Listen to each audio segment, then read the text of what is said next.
Hello, everyone, and welcome to another English Zen lesson. Today, we're going to talk about something that can be a source of stress for many learners: grammar mistakes. The word mistake can feel heavy, but I want you to think about it differently. Mistakes are not failures. They are signposts on your learning journey showing you where to go next. They are opportunities to learn. A great way to learn grammar is not by memorizing boring rules, but by seeing the most common mistakes, understanding why they happen, and learning a simple way to fix them. It's a much more practical approach.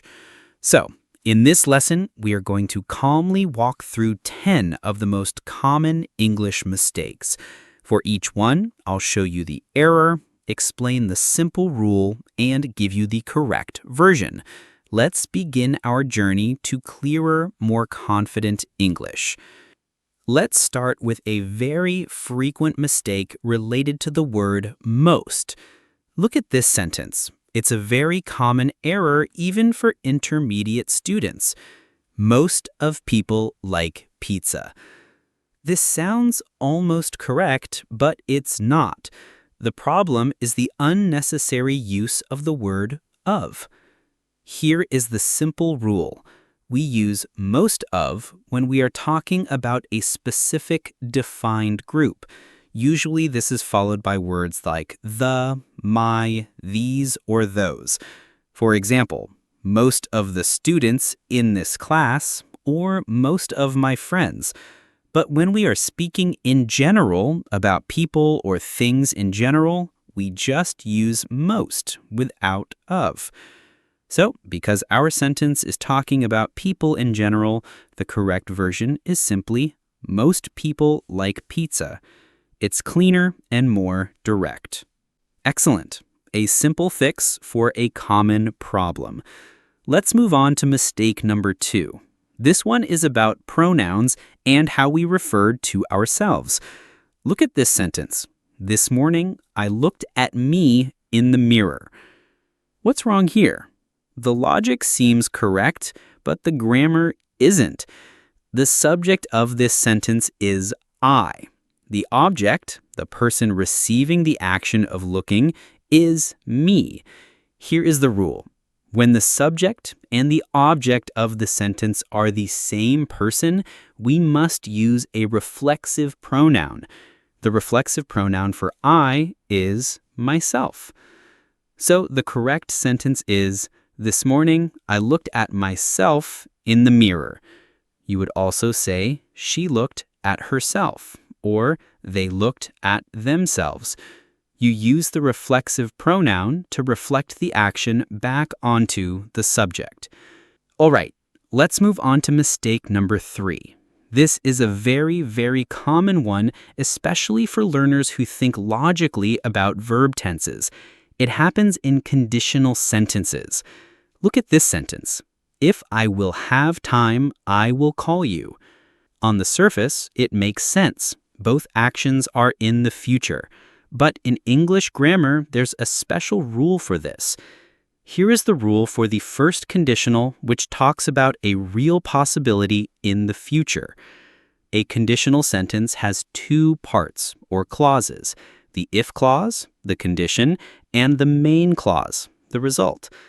The rule is the if clause never uses the future tense will. It always uses the simple present. So, even though you are talking about the future, you must say, if I have time, I will call you. Let's look at another example.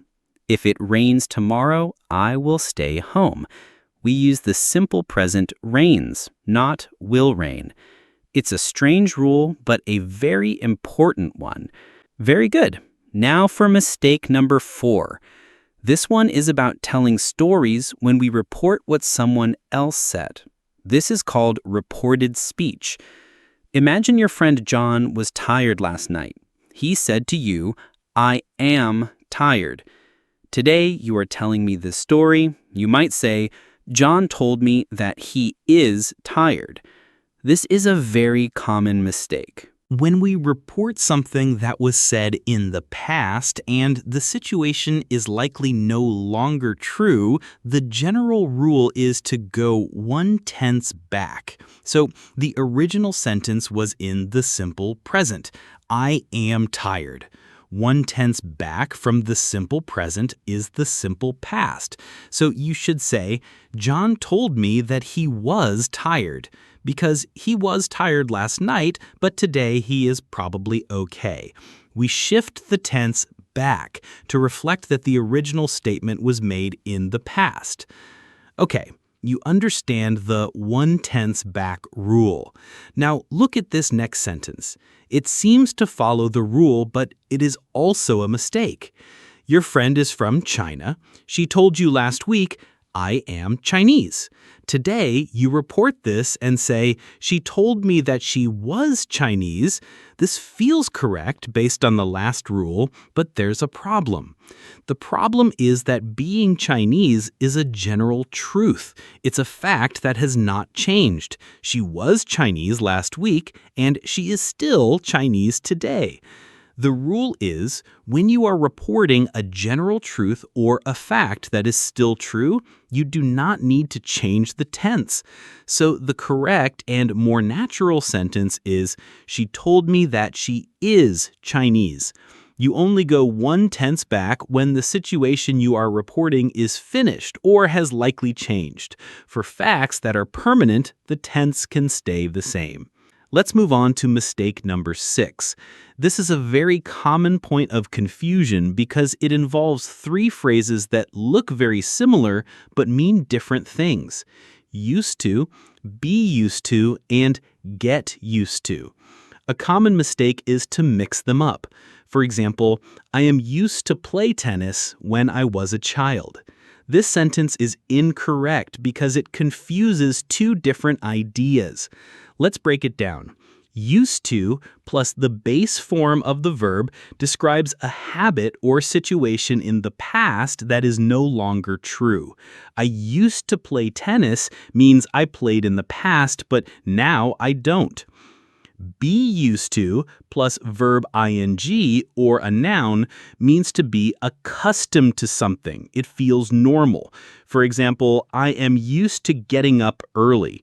It means waking up early is normal for me now. Finally, get used to is the process of something becoming normal. When I moved to the city, it was noisy, but I got used to it, meaning it became normal. So for our original sentence, which talks about a past habit, the correct version is, I used to play tennis when I was a child. A tricky one, but very useful. Let's look at mistake number 7. This happens with superlative adjectives when we say something is the biggest, the best, or the most interesting. Look at this common mistake. Which is the biggest city of the world? The rule is very simple. When we use a superlative adjective to compare something within a place or a group, we use the preposition in, not of. So the correct question is, which is the biggest city in the world? Another example, who is the tallest student in your class, not of your class? What is the most beautiful painting in the museum? All right. Moving on to number 8. This is a small mistake that can make your English sound unnatural. It's the difference between every and all. A learner might say, I go to the gym every Saturdays. Here's the rule to remember. After the word every, we always use a singular noun. After the word all, we use a plural noun. So there are 2 ways to correct this sentence. You can say, I go to the gym every Saturday with a singular noun, or you can say, I go to the gym all Saturdays with a plural noun. Both are correct, but every Saturday is much more common in daily conversation. Let's go to mistake number 9.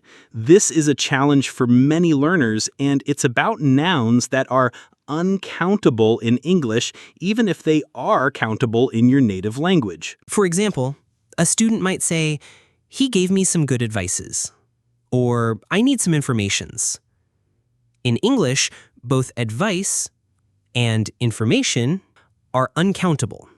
The rule is that uncountable nouns do not have a plural form. You cannot add an S to them. Other common uncountable nouns include knowledge, furniture, and luggage. So, the correct sentence is, he gave me some good advice, without the S.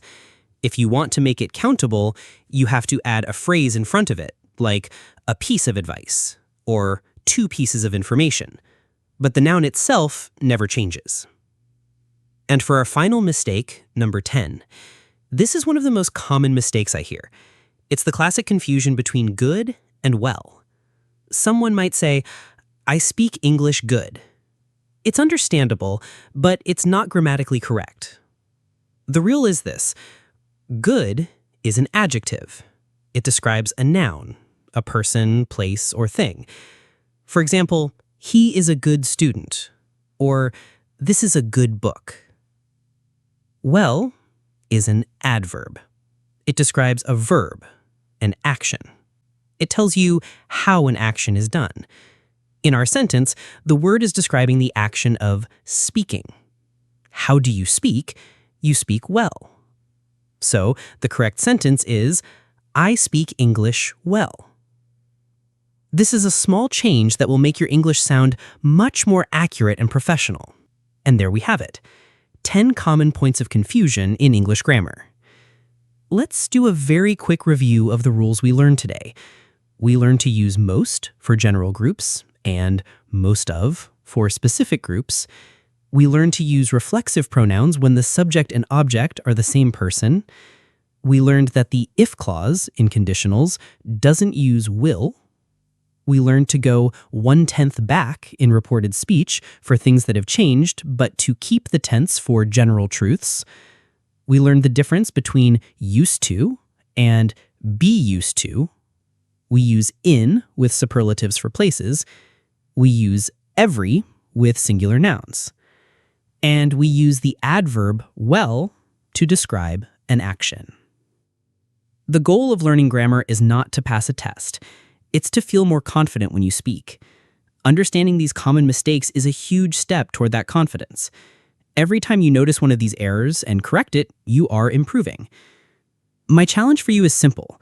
Choose just one mistake from our list today that you sometimes make and write one correct sentence using the rule in the comments below.